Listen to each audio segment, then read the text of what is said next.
Salam, hörmətli tamaşaçılar. İlginiz TV efirdədir. Vətəndaş mövqeyinin qonağı Bakı Dövlət Universitetinin Beynəlxalq Əlaqələr və İqtisadiyyat Fakültəsinin müəllimi politoloq Aytən Qurbanovadır. Salam, Aytən xanım, xoş gəlmisiniz. Xoş gördük Gülşən xanım. Aytən xanım, bilirsiniz ki, dünyanı zəbt edən xəbərlərdən biri də USAID-in bağlanması oldu.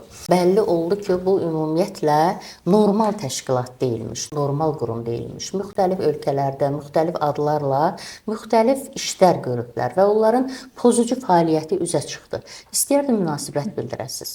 Əslində USAID-ə münasibət Azərbaycanda kifayət qədər uzun müddətli bir mənalı deyil və onun fəaliyyəti nəzarət altında idi. Fəaliyyətin dayandırılması ilə bağlı qərar artıq qəbul olunmuşdu və USAID ilə bağlı qərar Tramp administrasiyası tərəfindən verilməzdən çox qısa müddət əvvəl cənab prezidentin Rusiya Сегодня telekanalına verdiyi müsahibədə biz aydın və konkret şəkildə bu qurumun destruktiv fəaliyyəti və eyni zamanda dövlət daxili sabitliyi hədəf alan Azərbaycanın zəfərini, Azərbaycanın həyata keçirdiyi addımları və uğurları hədəf alan qərəzli mövqe nümayiş etdirdiyini aydın şəkildə müşahidə etmişdik. Çünki medianın maliyyələşdirilməsi, vətəndaş cəmiyyətinin maliyyələşdirilməsi və müəyyən daxildə radikal düşüncəli ideoloji qruplaşmaların formalaşdırılması məsələn USAID-in fəaliyyətinin ən əsas ana hədəf istiqamətlərindən biri olub. Sadəcə Azərbaycanda deyil, eyni zamanda Gürcüstanda, eyni zamanda Ukraynada, eyni zamanda dünyanın fərqli bölgələrində bu günə qədər İnkişaf Fondu adı altında tamamilə fərqli məqsədləri maliyyələşdirildiyini biz aydın şəkildə görə bilmişik. Azərbaycan və Ermənistan nümunəsində də biz bunu aydın görürük. Çünki Ermənistana ayrılan maliyyə axınına baxanda 90-cı illərdən bu günə qədər milyardlarla dollardan söhbət gedir və bu milyardlarla dolların Ermənistan cəmiyyətində hansı dırnaqarası dəyərlərin inkişafı üçün sərf olunduğunu hər kəs çox gözəl bilir.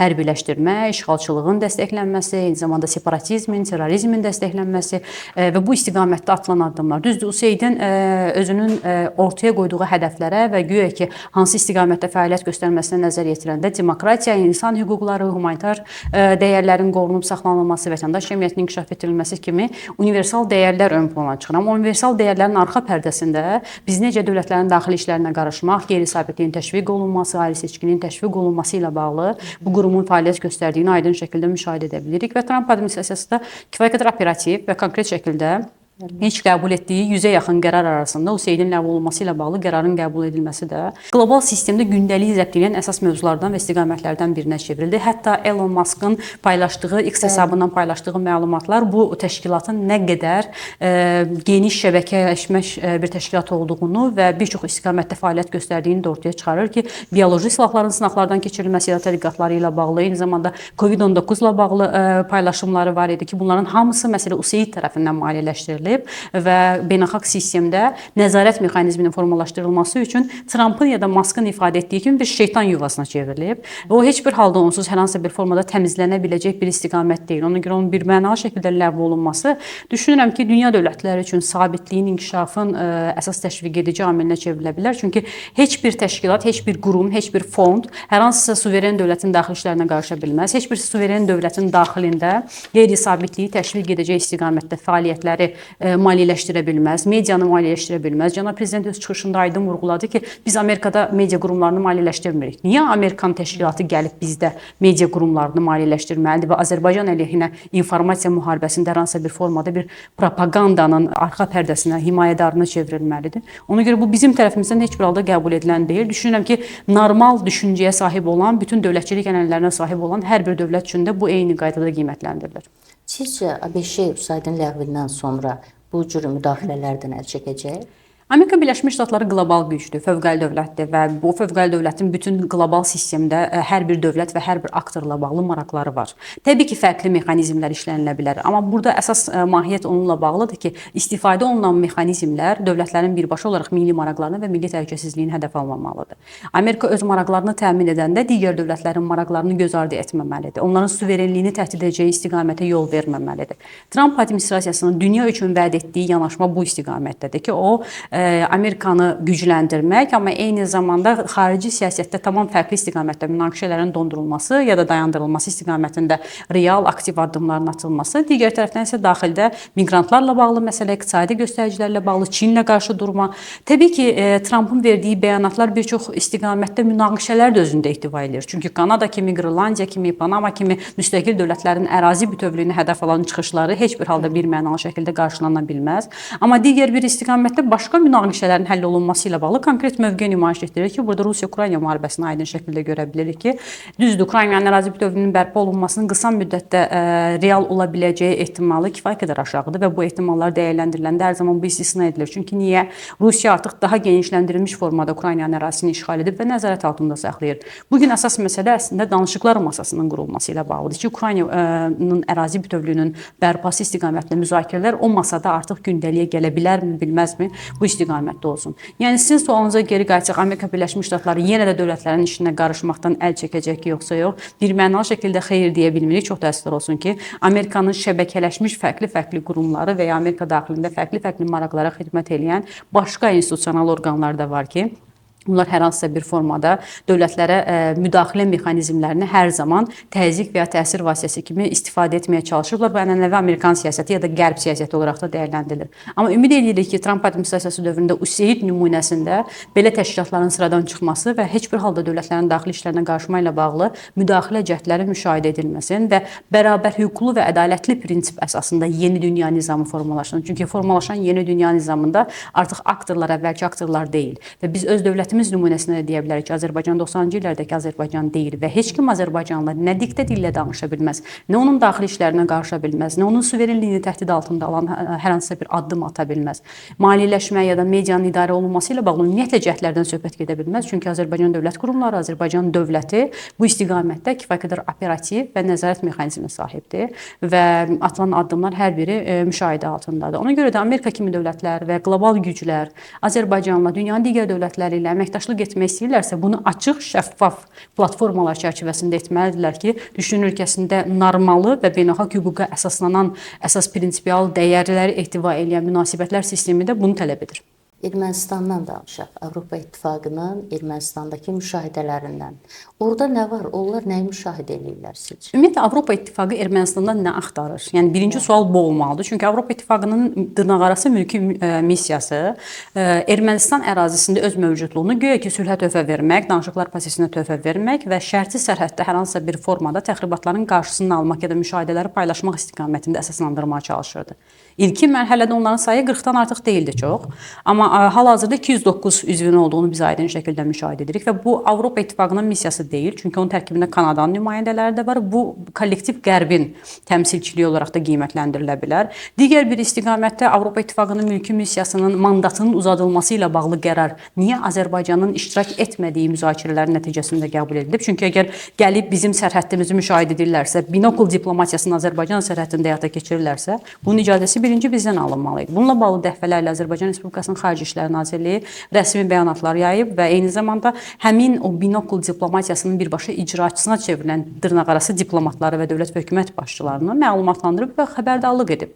Biz Polşa prezidenti nümunəsində bunu gördük, Niderlandın diplomatik nümayəndəliyinin rəhbərliyi nümunəsində bunu gördük və son hadisələr onu göstərir ki, artıq müşahidə adı altında bizim şərti sərhəddə yeni təxribatların hazırlanması ilə bağlı iş gedir. Çünki Ermənistan silahlandırılır, Ermənistan hərbiləşdirilir və Ermənistanın bu hərbiləşdirilməsinin arxasında Avropa İttifaqı və Qərb Ermənistan ərazisində öz hərbi mövcudluğunu rəsmi bəyan etmək istəyir. Bu rəsmi bəyanat üçün də bir süni münaqişəyə ehtiyac var ki, onlar güya ki, Ermənistanın təhlükəsizliyini hər hansısa bir formada qorumaq üçün, təhdidləri aradan qaldırmaq, çünki belə təhdidin olmadığını onlar özləri də çox gözəl bilirlər.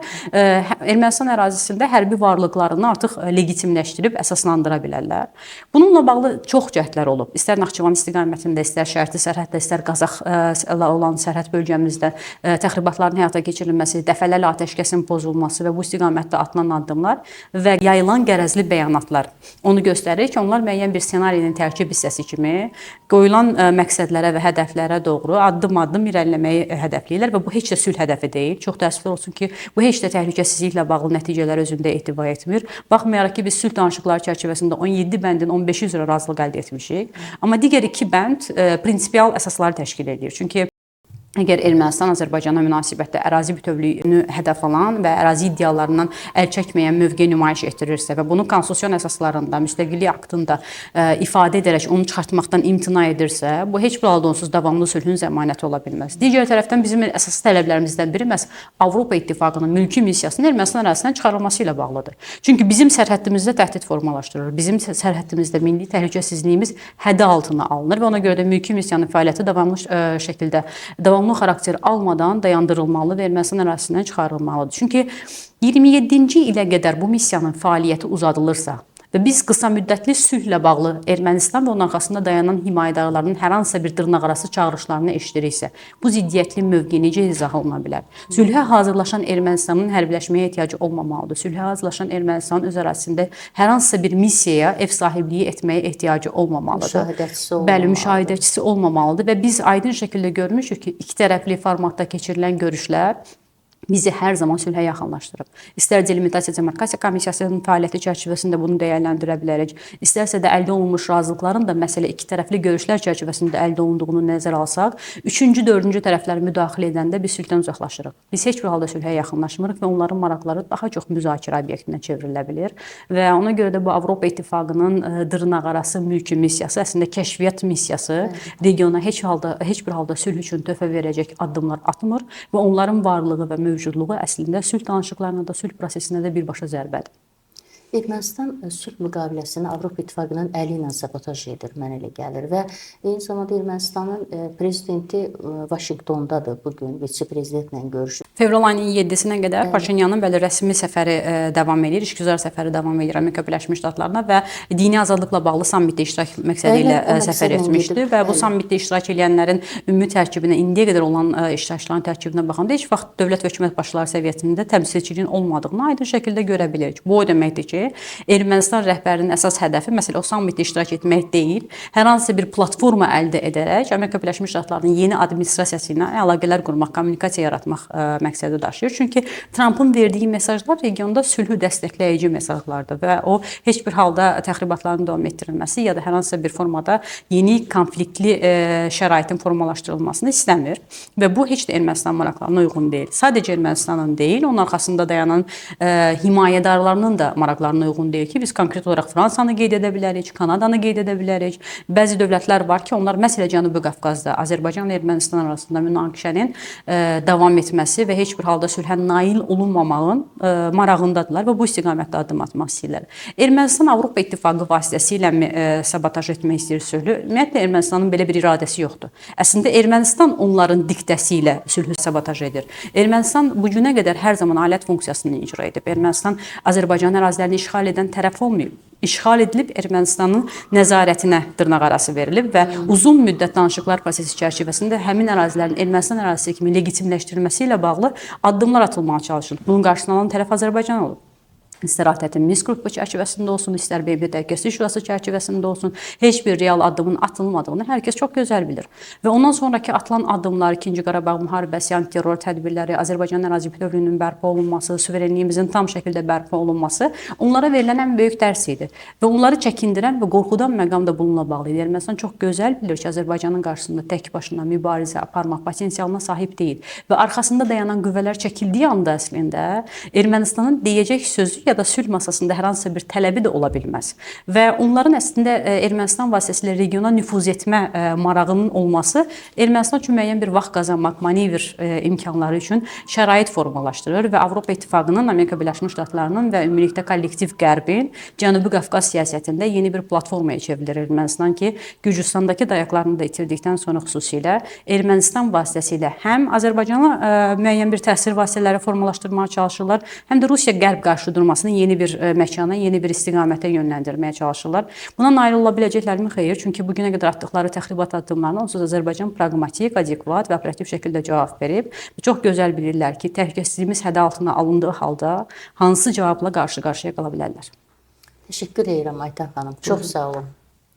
Hörmətli tamaşaçılar, EBNews TV-nin vətəndaş mövqeyinin qonağı Bakı Dövlət Universitetinin Beynəlxalq Əlaqələr və İqtisadiyyat Fakültəsinin müəllimi Aytan Qurbanova idi.